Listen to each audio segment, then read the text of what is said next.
Hey everyone, it's Connorwing here once again in order to draw some more Saiyans, except with about 70% more estrogen. That's right, instead of drawing more of the supremely OP motherfuckers of Dragon Ball's Universe 7, today we're redesigning the 3 Saiyans from Universe 6, the newest in the franchise, if you don't count. We're going to be drawing the tiny Vegeta knockoff Kaba, the Goku godfather Kefla, and the hulking Saiyan Kale. Now, the redesigns this time around aren't going to be like super drastic or anything, just more so minor touch-ups to their designs, just minor improvements that I believe would fix them up real nicely, as well as doing some lore, some stories for them, just to, you know, flesh things out a little more and maybe to lead into more projects in the future. Who knows? Either way, let's go ahead and just hop right into things. First with Kaba.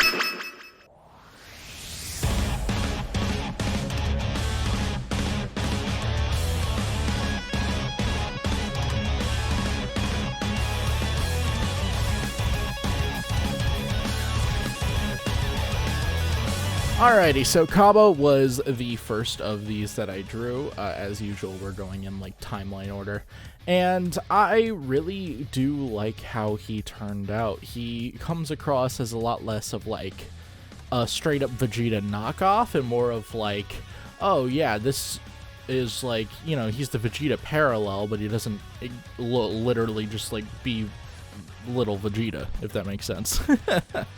So with all these guys, I made little notes for what I wanted to do with them, and for Kaba, it was I thought he was like a little too thin compared to like the rest of the Saiyans in the franchise. His clothes and color palette I really wasn't into. His hair, he didn't have like the cheek lines that every other Saiyan did up to that point. He looked just kind of dull overall, and yeah, that's basically like what I wanted to improve. That is what I'm trying to say. So I beefed him out a little in order to try and make him a little more, I don't know, traditionally Saiyan-like, if that makes any sense. Swapped around his color palette. I axed the purple completely, just because I don't think it looked very good, honestly. Like, I understand what like Toriyama was kind of going for, but I wasn't into it like at all. So instead I added like white, that and like prongs that kind of mirrored the original Saiyan armor that they wore like in the Saiyan Saga, without like literally just being like the Saiyan armor, you know. I gave him a tail, which some people may or may not like, but I don't like that the series ended up removing everyone's tails whenever, you know, it started to transition like into Z. I don't like that at all, and I just think the Saiyans should just kept their tails. Just keep the tails around. The tails are cool. They set them apart from everyone else. They're cool, okay?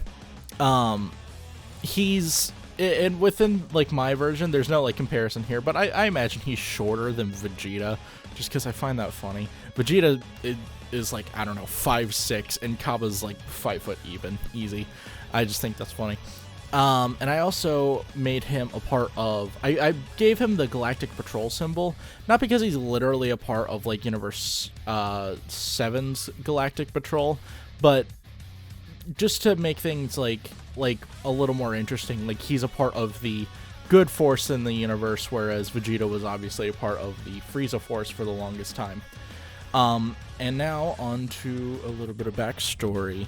I believe Kaba, in my version, Kaba was the Duke of some large Saiyan city, it doesn't really matter where, who joined the Galactic Patrol of Universe 7 to help defend the universe after he got schooled by Kefla in a fight. He's a sort of mirror of Vegeta.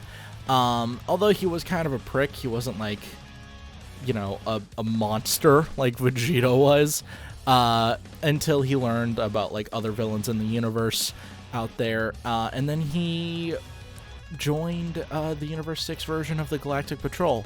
Probably isn't literally called that, probably has a different symbol, but again, not worried about that.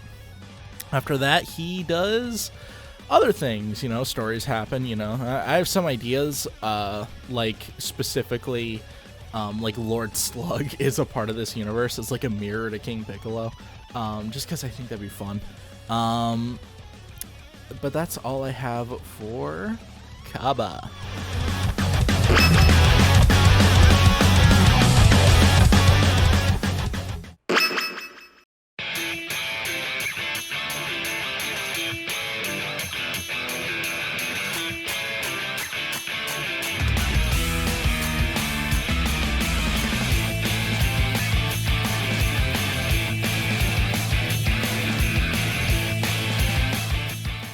Alright, and now we're moving on to Kefla.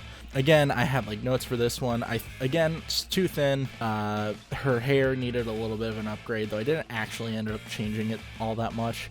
Her fit was pretty bad, and her face needed a bit of a rework. So, like I said, beefed her up, gave her more muscles and stuff, gave her a tail, as you do. And and then moving on to like the fit, I turned her pants from more of like a gi look into like, I shortened them up, made it so that they have like those scrunchy, I don't know what you call them, like they're fitted around like the calf is what I'm trying to say.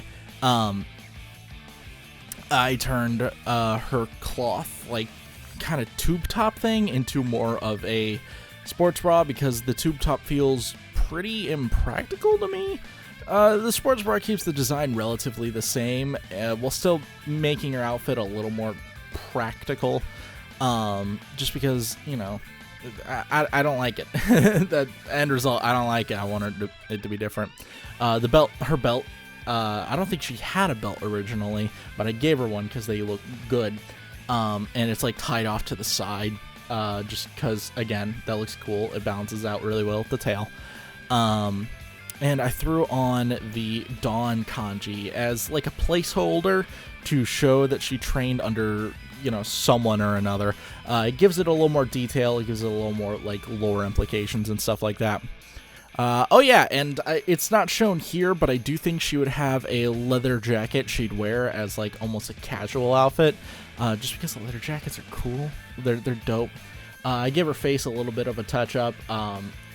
I don't know, just making her like a little bit more expressive, giving her little lines under the eyes. I don't know what inspired that. I just think it looks really good.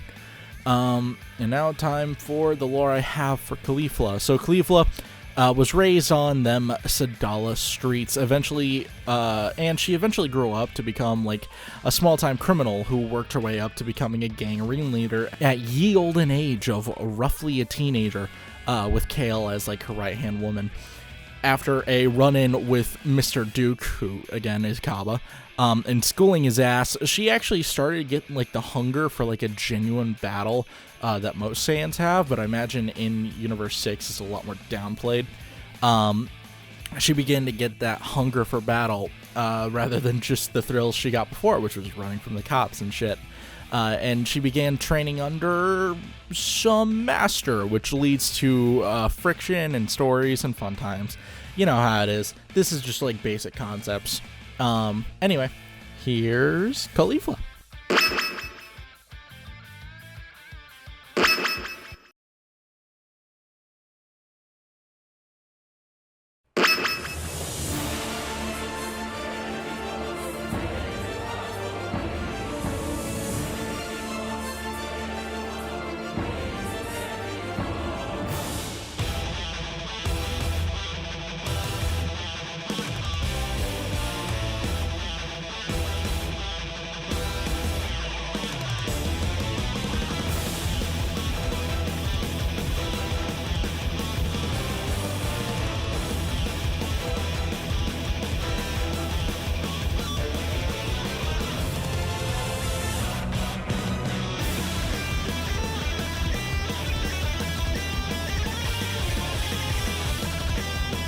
Alright, and Kale. Kale is the one who easily changed the least, just out of everybody.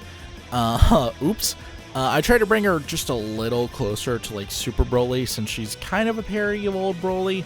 I don't know how well that actually turned out, but that's kind of what I was going for, just a little bit. She's the only one who I actually like kept skinny and removed her tail so as to like just bring in a little bit more variety. And also because I think that fits, because when she's skinny and she beefs up into like Legendary Super Saiyan or whatever the form is, I don't care. It brings in a little more contrast. I also like significantly darkened her skin. Again, more variety in the cast, that's always a good thing. So I gave her a bit of a fluffy cloak thing, like around her waist instead of a skirt to, again, bring her a little closer to Broly, and because that would be really cool for like action scenes and the like, because it'd be like trailing behind her and stuff, and it'd be a lot easier to like cell motion and have the motions like look cool, and stuff like that. And also the skirt looks dumb, especially when she goes legendary. It looks dumb as hell. She also has like a green necklace to reflect Broly's like weird necklace brace thing. Also because I'm partial to green necklaces. I wear one myself. It was given to me by my brother. It's a cool necklace. Cool necklace.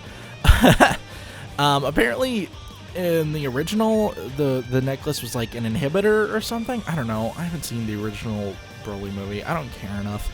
It's Super Broly for life. I made Super Saiyan Kale like way more green because I like it, and it looks better as like a more emerald color, I think, in comparison to the original, which looks like puke green and just ugly. I think Broly's was puke green because like we'd only seen like Saiyans with the golden hair up to that point, and I don't think they wanted to deviate too much from it, but now we have like a whole rainbow of Super Saiyans, so like why not, you know? Why not just make it like emerald green and looking good? I also gave her like, made it so that her eyes were like cracking down her face. I don't know why, but I do think it looks good. Alright, and now time for Kale's story. Kale, who was also raised on the Sadala streets with her best friend, Kefla, was a young child who's kept on a pretty tight leash by her parents due to her apparent amazing power. But the first time she ever lost her mind, she accidentally leveled her home and killed her parents, leading her to just kind of sticking with Kefla, you know, and, you know, freaking out that she has, like, that capability to do something. Or maybe she doesn't know. Maybe it's like Goku's kind of thing early on. He doesn't know he killed Grandpa Goku. I don't know. I'm a little torn on that. She loses her tail somehow or another. Something too dangerous. If she turns into a Zaru or something, who knows what could happen, you know? After a while, Kale begins to slowly fall for Kefla, and Kefla is just too dumb to notice. Tension brews and some such, you know, story stuff happens. I have some ideas. I don't know if I'm gonna do anything with them, but they exist. They sure do. And there is Kale.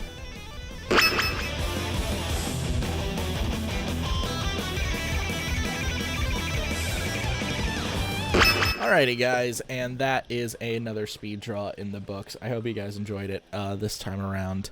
I know it was a little more like off the cuff this time, because I don't really have a reason for it. I'm just, you know, doing different styles just to do them. But yeah, I hope you guys did enjoy. Let me know if y'all want more of this, because I really do enjoy doing it a lot. I also had the idea, this is like barely relevant, but you know, whatever. I also had the idea that like Saiyan cities and stuff are named after things that like aren't specifically like vegetables, but that do go in salads. You know, like croutons and ranch and olives, which aren't vegetables. According to Ethan, they're an affront against God, and I'm inclined to agree. And yeah, so maybe it's just like named after dressings. Like there's one place that's called like FO City or something, and everyone asks what's it for, and everyone's like, but we know it's French onion sauce. We know. Anyway, I'll see you guys next time, and peace.